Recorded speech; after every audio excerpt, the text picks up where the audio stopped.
స్వచ్ఛత అంటే నందిని. నందిని పాలు మరియు పెరుగు. నమస్తే రమగారు. నమస్తే జయ. రమగారు, మనము దేవాలయాలు, స్థల పురాణం మాట్లాడుకుంటాం. అట్లా ఏదైనా ఒక దేవాలయం గురించి చెప్పండి. ఈ మధ్య కాలంలో మీరు విన్నది. ఈ మధ్య కాలంలో కాదు, 10-14 ఏళ్ల క్రితం నేను వెళ్ళాను. మా వాళ్ళు తరచుగా వెళ్తూనే ఉంటారు. అక్కడి నుంచి ప్రసాదం కూడా వస్తూ ఉంటుంది అప్పుడప్పుడు. ఎక్కడంలో చెప్తా. అంటే సాధారణంగా దేవి దేవతల విగ్రహాలు మనకి తెలిసి శిల్పాలు ఉంటాయి, రాతివి. తర్వాత పంచలోహాలు. పెద్ద ఆయనేమో సాలగ్రామ శిలా స్వరూపుడు కదా. పూరిలో దారు శిల్పం. పూరిలోనే కాదు, శ్రీముఖలింగం కూడా, శ్రీముఖలింగేశ్వరుడు శ్రీకాకుళం వైపు, ఆయన కూడా దారు తాలూకు, అదే ఒక ఈ చెట్టు. అవునవును, ఆ చెట్టు తాలూకు మొదలుగే శివలింగంగా మారిందని చెప్పుకుంటాం. ఇట్లా ప్రత్యేకమైన స్వరూపాల్లో మనకి కొండ రాళ్లే భగవంతుడి స్వరూపంలో కనపడిన స్వయంభూవులుగా కనిపిస్తారు కదా. కానీ ఎక్కడైనా సరే ముట్టుకుంటే మానవ దేహంలాగా తగులుతుంది, మనుషులలాగానే స్పందించే ప్రకృతి ఉన్న దైవాన్ని వింటామా మనం? అంటే నేను ఒక్కటి విన్నాను రమ్మగారు. మనం శ్రీశైలం వెళ్ళేటప్పుడు శ్రీశైలంకి దగ్గరలో అడవిలో లోపలికి వెళ్తే ఒక అమ్మవారు ఉన్నారు అని విన్నాను రమ్మగారు. నేను ఎప్పుడు చూడలేదు. మనం ఇట్లా పెడితే, బొట్టు పెట్టినా తాకినా మనకి మనిషిలాగా అనిపిస్తారు. ఇష్టకామేశ్వరి అలాగంటారు. అదొకటి. మనం చెన్నై దగ్గర ఒక అమ్మవారి గురించి మాట్లాడుకున్నాం, మీకు గుర్తుందా? నెల్లూరు దగ్గర చెంగాళమ్మ తల్లి. ఆవిడకి కూడా మనం బొట్టు పెడితే మనిషి శరీరాన్ని తాకినట్లుగా అనిపిస్తుంది అనేది వింటాం. అంటే వాళ్ళకి అనుభూతి కలుగుతుంది. చూసిన వాడికి అర్థం కాదు, అది కళ్ళతో చూస్తే తెలియదు. కళ్ళతో చూస్తే కూడా ఇది మానవ దేహంలాగా స్పందిస్తోంది ఈ స్వరూపం అని అనిపించే ఒక ప్రత్యేక దైవం గురించి చెప్పుకుందాం. ఎక్కడండి? ఇది చాలా ప్రత్యేకమైందే జయ. లక్ష్మీ నరసింహస్వామి. ఇక ఎక్కడుంది ఇది? మల్లూరు, హేమాచలం అంటారు ఆ కొండని. చిన్న కొండ. ఈ మల్లూరు ఎక్కడుంది? వరంగల్ నుంచి ఏటూరు నాగారం వెళ్ళే దారి. ఏటూరు నాగారము నుంచి భద్రాచలం వెళ్ళే రూట్లో వస్తుంది. మెయిన్ రూట్ నుంచి ఒక 3-4 కిలోమీటర్లు కొంచెం లోపలికి వెళ్ళాలి. అంతా అడవి ప్రాంతం లాగానే ఉంటుంది. ఓకే. ఇక్కడ వెలిసి ఉన్నటువంటి లక్ష్మీ నరసింహస్వామి స్పర్శకి స్పందిస్తాడు. అబ్బా, మొత్తం అది ఒక వృక్షస్వరూపం అయినా అయ్యుండి ఉండొచ్చు. కొండరాయే అలా స్పందిస్తోందేమో తెలీదు. మానవ దేహాన్ని ముట్టుకుంటే ఎలాగా, ఇప్పుడు మనం ఇట్లా నొక్కితే నొక్కు పడుతుంది కదా, అట్లా నొక్కు పడతాడు స్వామి, నొక్కబడతాడు. అలా అద్భుతం అండి. అదే అద్భుతం. మేము ఒక 13-14 సంవత్సరాల క్రితం వెళ్ళాం. మా మరిది గారు రెగ్యులర్గా వెళ్తారు. అక్కడ స్వామికి చందనం పెడతారు. ఆయనకి నాభి పక్కన ఒక గొడ్డలి వేటు ఉన్నది, ఒక గుణపమో గొడ్డలో తగిలిన ఒక గాయం ఉంది స్వామికి.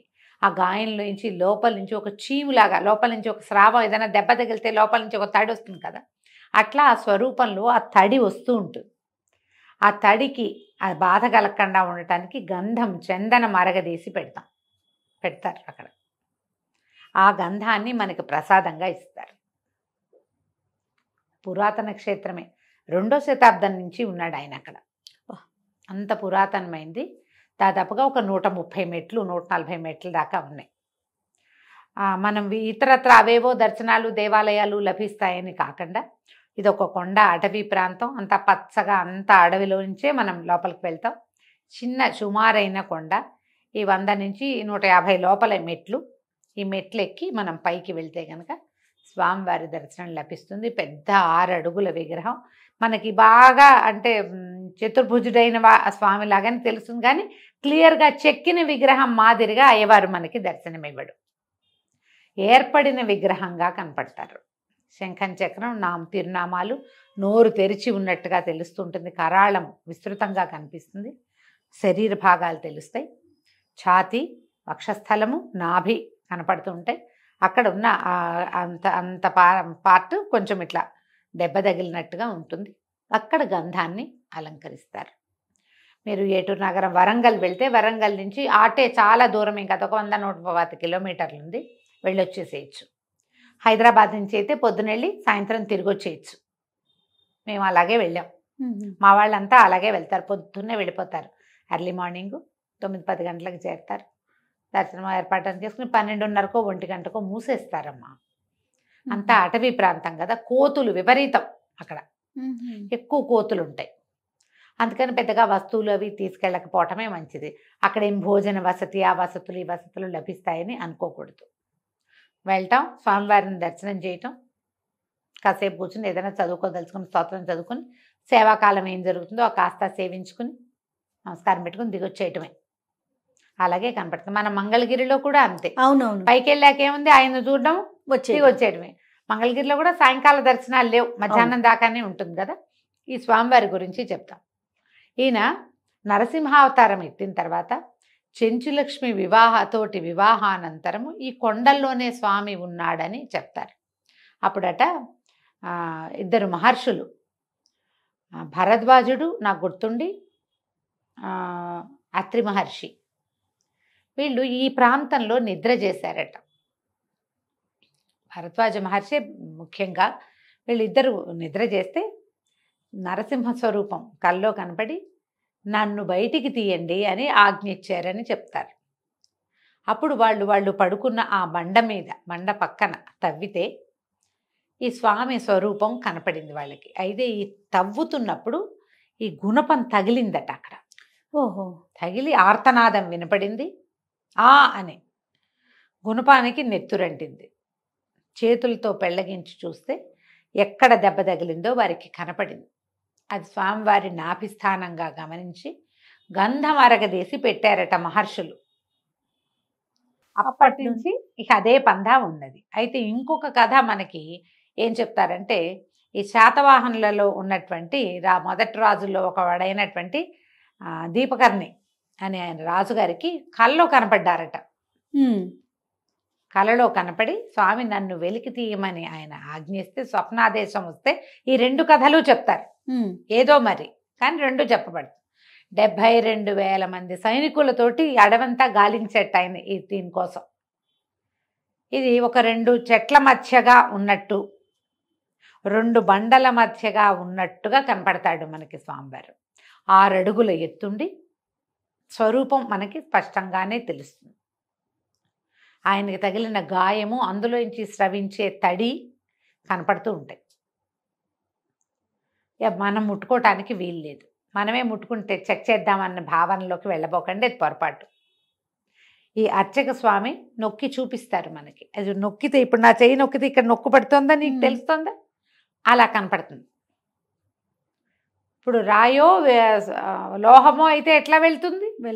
వెళ్ళదు కదా. మానవ దేహం ఎట్లా స్పందిస్తుందో అలాంటి ఛాతీ మీద రోమాలు ఉన్నట్టుగా కూడా కనపడుతుంది. వక్షస్థలం మీద రోమాలు కూడా కనిపిస్తాయి. చక్కగా గంధం మాత్రం పెడతారు. మేము అప్పుడు వెళ్ళినప్పుడు ఏం చేశారంటే ఒక గంధపు చెక్క తీసుకెళ్ళాం,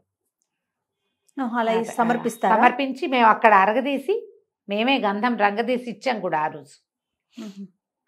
పిల్లలు తీసుకుంటారా రమ్మగారు? తీసుకుంటారు. మనం అక్కడ గంధ సమర్పణ చేయొచ్చు. ఈ మా గారు వేద పండితుడు కదా ఆయన, అదేలేండి, అందుకని తను స్వయంగా అర్చించడం కూడా అలవాటు ఉంది. వెళ్ళినప్పుడు తను కూడా అర్చనలో పాల్గొంటాడు. మేము వెళ్ళినప్పుడు మేమే గంధపు చెక్క సాన పట్టుకెళ్ళి, అక్కడ ఒక సాన కూడా ఉంది, అక్కడే అరగదీసి అంత చందనం తీసేస్తే స్వామికి అలంకరించారు, అక్కడ సమర్పిస్తారనమాట. అది అభిషేకాలప్పుడు అక్కడ ఉన్న దాన్ని తీసి యువతలు పెడతారు, ప్రసాదంగా ఇస్తారు. సంతానం లేని వాళ్ళు అలా తడిసిన గంధాన్ని తీసుకుంటే కనుక సంతానం కలుగుతుంది అని చెప్తారు. స్వామివారితో పాటు అమ్మవారి ఇరుదేవేరులు అటు ఉన్నారు. తర్వాత కాలంలో, మొదటి కాలంలో లేదు. మొదట ఆయన ఒక్కడే అక్కడ దర్శనం ఇచ్చాడు. ఆయన ఒకడే ఉన్నాడు ఎప్పుడు. ఈ మెట్లు దిగొచ్చాక ఒక చెప్పుల జత కనపడింది, పెద్ద పెద్ద వింతంత చెప్పులు. అది ఏటా వైశాఖ పౌర్ణమికి ఒక చెప్పుల జత పెడతారట. ఆయన దిగి సంచారానికి వస్తాడని చెప్తారు. ఎవ్వరూ వాడరు కదా, చెప్పులు అరిగిపోతాయట జయ, అవి దేవుడి చెప్పులు అక్కడ అలా పెట్టుంటాయి. మళ్ళా సంవత్సరం అయ్యాక ఆ చెప్పులు తీసేసి కొత్త చెప్పులు చేసి పెడతారు. మేము వెళ్ళినప్పటికీ సగపడి ముప్పాతిగా అరిగి ఉన్నాయి, ఆ చెప్పులు అరిగిపోతాయట. అదొకటి విశేషంగా కనపడుతుంది. చాలా అన్ని కోతులే మొత్తం. ఆ. కానీ అంత తిరుగుతాయి ఆ కోతులు, ఏ వస్తువు పెట్టినా పీక అవతల పారేస్తాయి. చెప్పుల జోలికి మాత్రం రావు అవి, రాలేదు. అవి అలాగే ఉంటాయి ఎప్పుడు ఒకటే ప్లేస్, వాటిని తీయరు ముట్టుకోరు. అక్కడ ఉంటాయి మెట్ల చివరన అడవిలోకి వెళ్ళడానికి వీలుగా అక్కడ ఒక జత చెప్పులు పెడతారు. మరి ఎవరిదో భక్తి ప్రపత్తి పెట్టేవారు ఇదివరకు, ఇప్పుడు ఉన్నాయో లేదో నాకు తెలీదు, మేము వెళ్ళినప్పుడు మాత్రం ఉన్నాయి, పెట్టేవారు అట్లా. అయితే ఒక ఆంజనేయ స్వామి ఇవి కూడా ఉన్నాయి, చిన్న చిన్న మందిరాలు. శ్రీదేవి భూదేవి అంటే చెంచులక్ష్మి మహాలక్ష్మి ఇద్దరు ఇరుదేవేరులు చెరొక దీంట్లోనూ ఉన్నారు. అక్కడి నుంచి అక్కడ ఇంకొక విశేషమైనది ఏంటంటే చింతామణి అనే ఒక జలపాతం ఉంది ఇక్కడ. జలపాతం అంటే మామూలుగా కళ్ళు మూసుకో మనకేం కనిపిస్తుంది జలపాతంగా పైన అలా ఉండదు, సన్నటి ధార వస్తుంది. ఈ సన్నధార ఎంతమంది వస్తే అంతమందికి సరిపడేలాగా వస్తుంది. నువ్వు ఒక బాటిల్ పెడితే సన్నగా వస్తుంది, నువ్వు దాని కింద కూర్చుంటే లావుగా వస్తుంది. సన్నగా చుక్క చుక్క చుక్క పడుతుంటాయి, మనుషులు రాగానే ధార పెరిగిపోతుంది. మేము చూసాం ఆ రోజు, ఆమె మరిది చెప్తే నమ్మలా. మేము వెళ్తే అప్పటికి చిన్నపిల్లాడు, వాడిని పొద్దున్న తెల్లవారుజామున బయలుదేరాం కదా, మేమందరం స్నానాలు చేసి పిల్లాడిని నిద్ర మంచం నుంచి తీసుకెళ్ళిపోయాం. దారిలో బ్రష్ చేయించి ఏదో ఇడ్లీ తినిపించాం, వాడిని చింతామణి కింద స్నానం చేయించాం. వాడిని కూర్చోబెట్టాం, కానీ అప్పటిదాకా సన్నగా వస్తున్న ధార ఇంత లాభైపోయింది, శుభ్రంగా చక్కగా స్నానానికి సరిపడా పెద్ద ట్యాప్ వచ్చింది. ఇవి ఔషధ జలాలుగా చెప్పబడుతుంది. పైనంతా మూలికలదంతా అడవే కదా, వాటిల నుంచి అది ఇట్లా ధార రావడానికి ఒక చిన్న పైప్ లైన్ లాంటిది కూడా పెట్టారు. పైప్ అంటే మామూలు ఈ పైపులు పెట్ల, మన చెట్లవి ఇలా కొంచెం బెరడు లాంటివి, తర్వాత ఏమో తాటిది ఒకటి ఇట్లా పొడుగ్గా పెట్టి యువతలకు వచ్చేలాగా ఏర్పరిచారు. అది నీళ్లు వస్తున్న చోట మనం పట్టుకోవడానికి వీలుగా ముందుకు ఏర్పరిచి పెట్టారనమాట. మనుషుల్ని బట్టి ధార పెరుగుతూనే ఉంటుంది. జనాలు ఎవరు రావట్లేదు అనుకో సన్నగా పడుతూ ఉంటాయి, వచ్చి జనాలు నీళ్లు తాగుతుంటే ధార పెరుగుతూ ఉంటుంది. తర్వాత అది ఔషధ జలంగా ఇక్కడికి వచ్చిన వాళ్ళందరూ పట్టుకెళ్తారు ఇళ్ళకి. మా వాళ్ళు వెళ్ళినప్పుడల్లా ఒక బాటిల్ పట్టుకొస్తారు. అది ఔషధ జలం అని, ఆరోగ్యం చేకూరుతుందని, నమ్మకం, మంచిదని చెప్తారు. అదొక విశేషం ఒకటి కనపడుతుంది. మేము ఆ రోజు చూసాం, మేము వెళ్ళినప్పుడు మేము బాటిల్ పెట్టినప్పుడు సన్నధార, పిల్లవాడిని దాని కింద కూర్చోబెట్టినప్పుడు చక్కగా మగ్గుతో పోసినట్టు వచ్చేసినాయి నీళ్లు. వాడు స్నానం అయ్యి మేము స్నానం చేయించి బట్టలు వేసేసి మళ్ళీ మేము యువతలకు వస్తున్నాయి, మేము మొదట చూసిన ధారే మళ్ళీ కనపడుతుంది సన్నగా.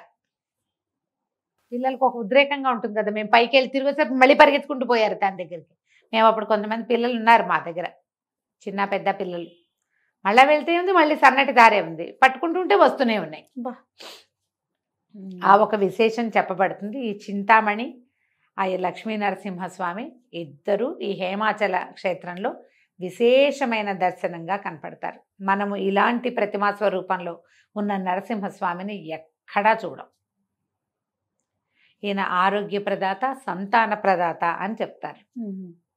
ఎవరెవరికి అవకాశం ఉంటే ప్రత్యేకంగా ఏమైనా పూజా విధానం అట్లా ఏమైనా ఉంటుంది? ఈ వైశాఖ పౌర్ణమికి వాటికి రోజువారీ మామూలు పూజా విధానం జరుగుతుంది. స్వామివారికి కళ్యాణం అది చేస్తారు, అభిషేకాలు అవి జరుగుతాయి. అసలు ఈ దర్శనమే విశేషం చేయాలి. అది ఉత్సవాలు అవి జరుగుతాయి, జనం బాగా వస్తారు. రోజువారీ ఎవరో ఒకళ్ళు వస్తూనే ఉంటారు. కొంచెం లోపలికి ఉంది కదా, అయినా కూడా మల్లూరుని వెతుక్కుంటూ వచ్చేవాళ్ళు ఉన్నారు. నరసింహస్వామి ఇలవేల్పుగా ఉన్న వాళ్ళందరూ కూడా ఒకసారైనా జీవితంలో దర్శనీయ క్షేత్రాలలో, ప్రత్యేకించి నరసింహస్వామి క్షేత్రాల్లో ప్రత్యేకంగా ఇది చూడాలి. అయితే మనకి పిఎస్ఎం లక్ష్మి గారు రాశారు కదా, ఆవిడ రాసిన నరసింహ క్షేత్రాల్లో ఈ మల్లూరు హేమాచలం కూడా రాశారు.